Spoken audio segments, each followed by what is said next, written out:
Timothée Chalamet has had a massively successful career up until this point. He starred in multiple critically acclaimed films from Call Me By Your Name to Dune and most recently Bones and All. However, a contributing factor to his success, which goes untalked about, is what he represents as a man, and why Hollywood, young men and especially young women eat it up. In this video essay, I'm going to go over the effect Timothée Chalamet has had on a whole generation of young men and the important lessons we can take from it. So ever since Timothée Chalamet burst onto the scene, young women and young men were completely obsessed with him. He quickly became one of the biggest young Hollywood heartthrobs of recent memory since the likes of Leonardo DiCaprio and Brad Pitt. However, there was something different about Timothée that I don't think quite happened with Leo or Brad Pitt. And that is that women really push Timothée Chalamet and men like him to other men in a way of saying that this is the perfect man. And in a way, I think young women were waiting for someone to come along like Timothée Chalamet because he represents everything women have been asking for the last decade. He came across as kind, funny, shy, yet attractive. And mostly up until this point, men had been seen as physically intimidating.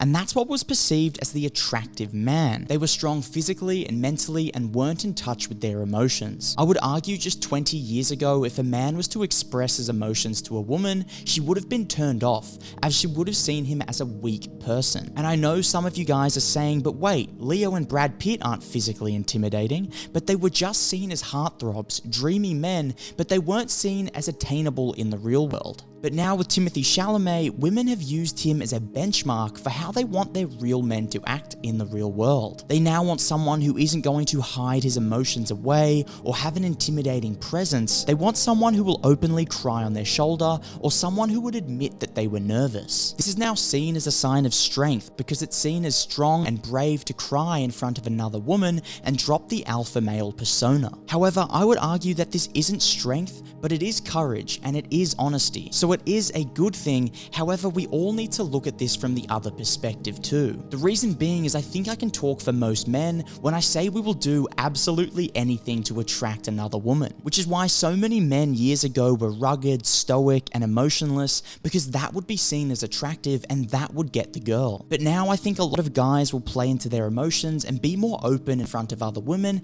as now that is seen as attractive. And now this may seem like a good thing, and I do agree for the most part it is. However, I do see some potential flaws in this becoming the common man, as there are roles in society where we need stoic individuals from both men and women, such as firefighters, military personnel, and policemen. When problems arise, we need strong, stoic people to come and face those problems and fix them for us. The reason many of us in the West are even free is because we had strong, stoic people go and fight for our freedom. And I know a lot of you guys will be saying, but hang on, those strong, stoic individuals will still be around. We just need to get past the stigma where men can't express their emotions. And yes, I do agree. However, if that becomes common, those individuals who don't allow emotions to take over their mind and body will diminish. We will have less stoic individuals with whom we can call upon for tough, serious situations. I'll give an example. If you were to watch a movie set in the 5th century Roman times and the movie was about two civilizations going into battle,